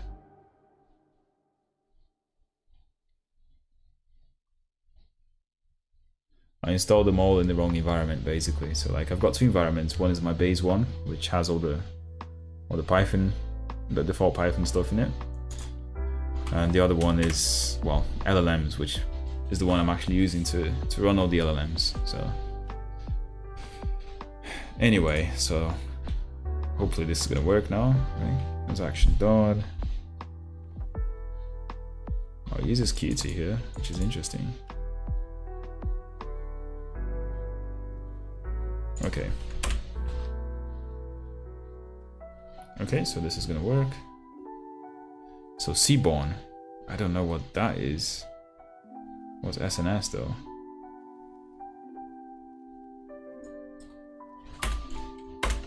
No idea why pandas is even mentioned.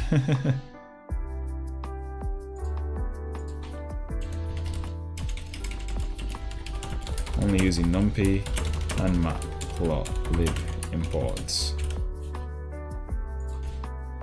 Right, let's. Okay, I can focus now. I was making a snack. No worries, dude. Like.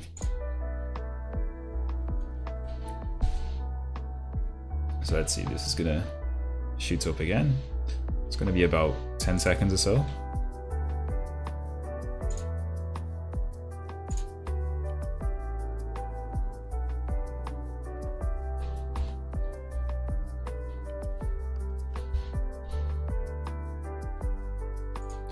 Okay, and then we've got some work, some stuff here. Let's see. Well, let's see if this compiles now.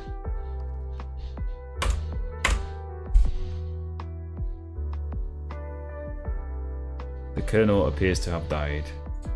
Alright, interesting. Let's see if it's gonna work. There you go. So this is not a bar chart. Didn't quite work well, I guess, right? It would have been something like that, I guess. So that's what it kind of.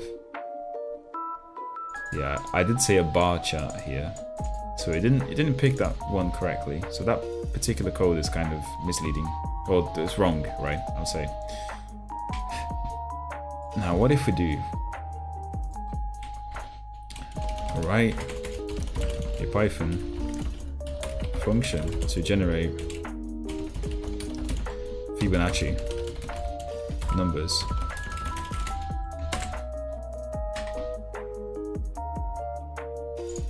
And again, it's going to shoot up here with my GPU.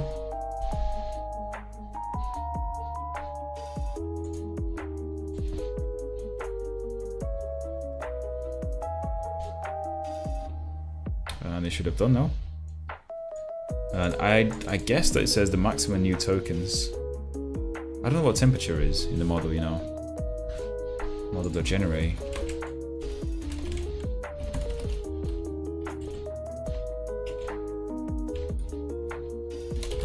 I want to see the documentation here, so.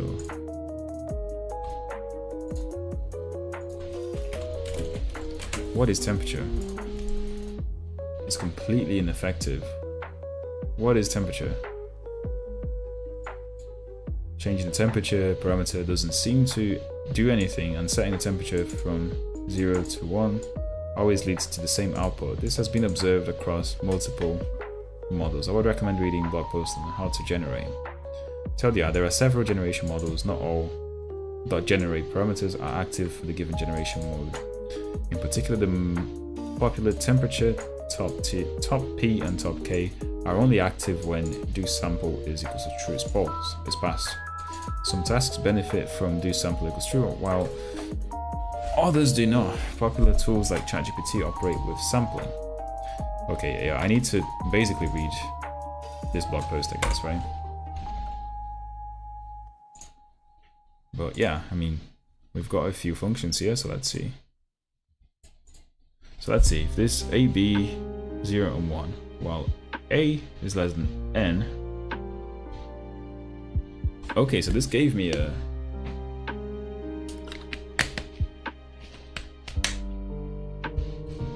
what the hell? Wait, I want to test this out. Like, how does this even work? Let's see. So if I do... Also, like, what are these prints? Like, these prints are just weird. Anyway, if I do fib 10, does that work? 2, 3, 4, 5, 6, 7. No, this just doesn't work at all. Like, what the hell? It doesn't work at all.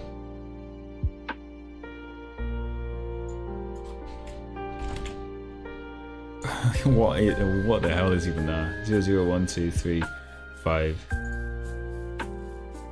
Ah, I see. It does work. I'm an idiot. So this is working fine. So it generates the Fibonacci number less than 100, right?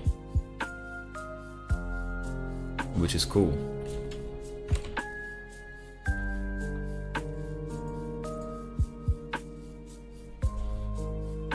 And it does it without recursion, which is good. That's amazing, actually. Wow, that's incredible.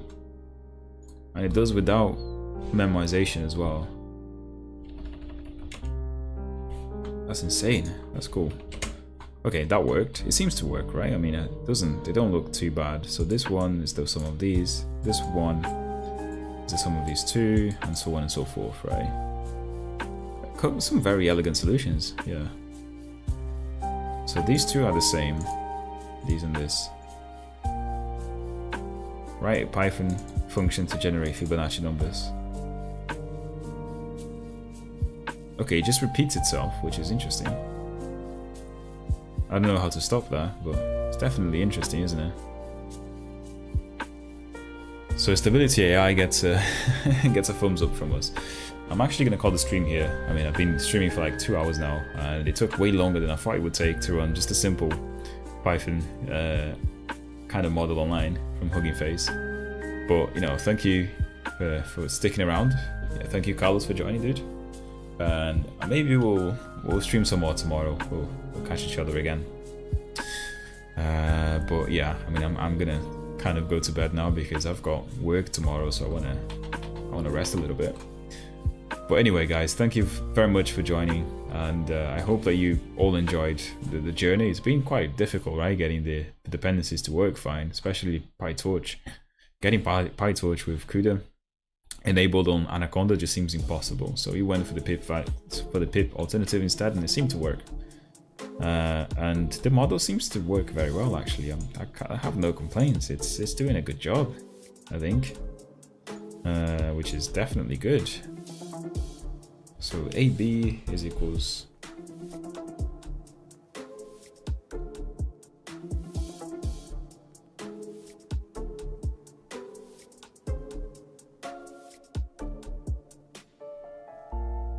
yeah, I mean, this is cool. Anyway, so if I do something like 144,